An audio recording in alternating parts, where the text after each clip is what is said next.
Welcome to our next video, which looks at the book of First Timothy. This is part of our Bible reading plan with Anthem Church, and today's video comes from a discussion that I led a few years ago, which is edited to give you the essential background information to better understand these foundational chapters. So let's jump in. Well, let's move into this last letter, and it's really going to kind of be a different tone to it because it's written not to a church but to a person. And not just anyone, but someone who Paul had great affection for, that he was mentoring. You can read in 2 Timothy just how he talks about how, just as he's been investing in Timothy, he wants Timothy to invest in other faithful men. And so it's a really personal letter. And it really gets at, just as leaders of the church, is what does it mean to be the church? And so 1 Timothy, nature and mission of the church.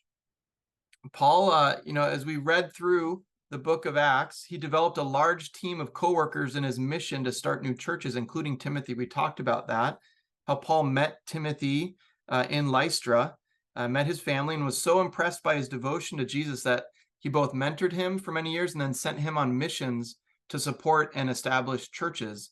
And so when Paul heard that bad leadership infiltrated the influential church of Ephesus, resulting in an incorrect view of Jesus, he sent Timothy to confront the leaders and restore order in the church. I mean, what a hard role to have.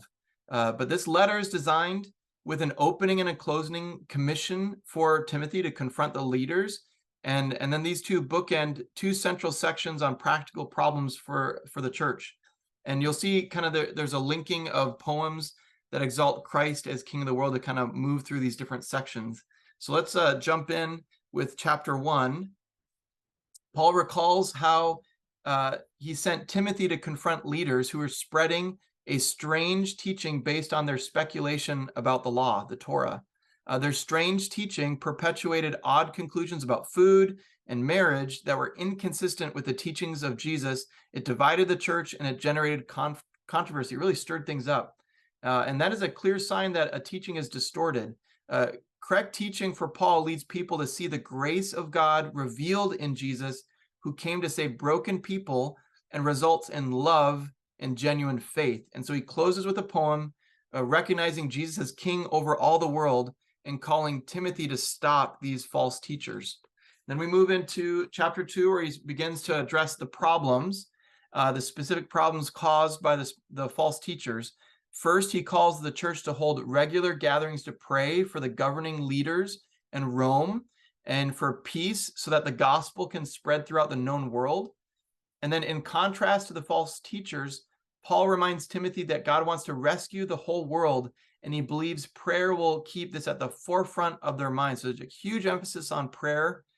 Second, Paul addresses the men and women who are influenced by these corrupt teachers. And so some of the men were drawn into angry disputes, and some of the women were treating the Sunday gathering more as like a fashion show.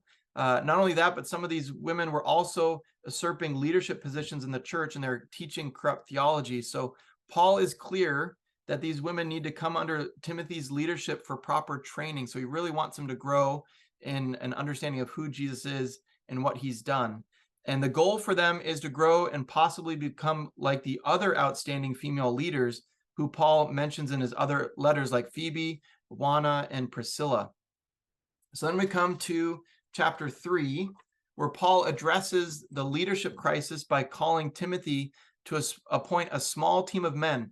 And he's looking to the husbands and fathers of the church who would oversee the church as elders with him. Elders is a Jewish term to kind of mean overseer and kind of the authority, the highest authority of the church. These men should be of outstanding character and will work alongside another team of men and women who will do the ministry of the church together. So it's a team effort.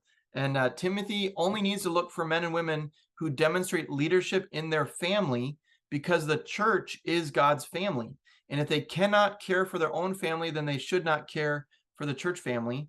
And that includes the way that they love their neighbor. So it's not just inside the family, but how they're a witnessing community as a family in their sphere of influence, even outside the church.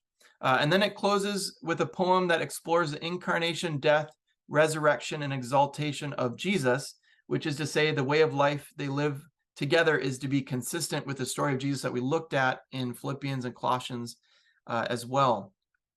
So now we come to chapter 4, kind of a transition to the specific problems.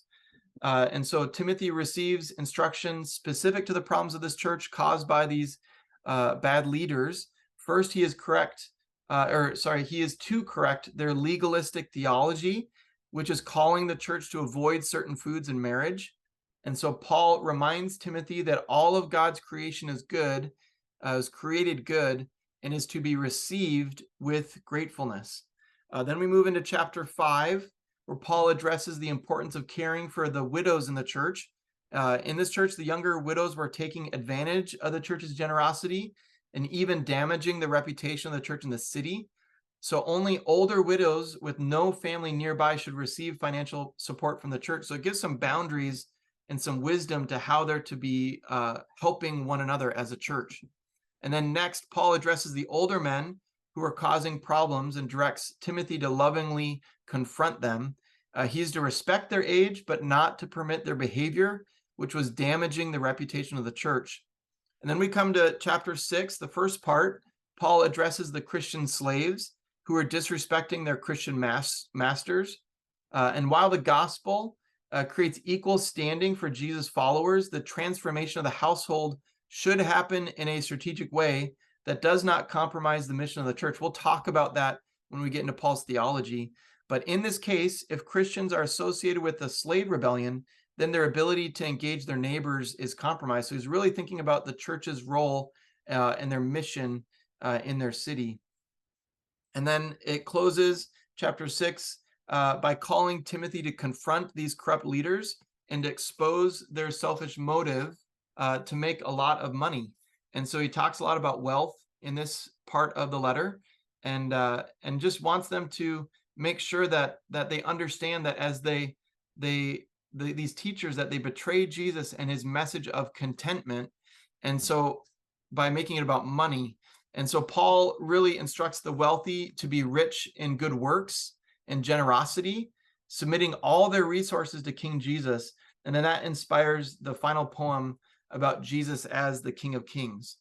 And so as we get to the conclusion of Timothy, there's a real holistic vision of the nature and mission of the church. And really to say that what a church believes will directly shape how the community lives in the city. And so Christians should be known as a people who are full of integrity, good works, and for serving the most vulnerable.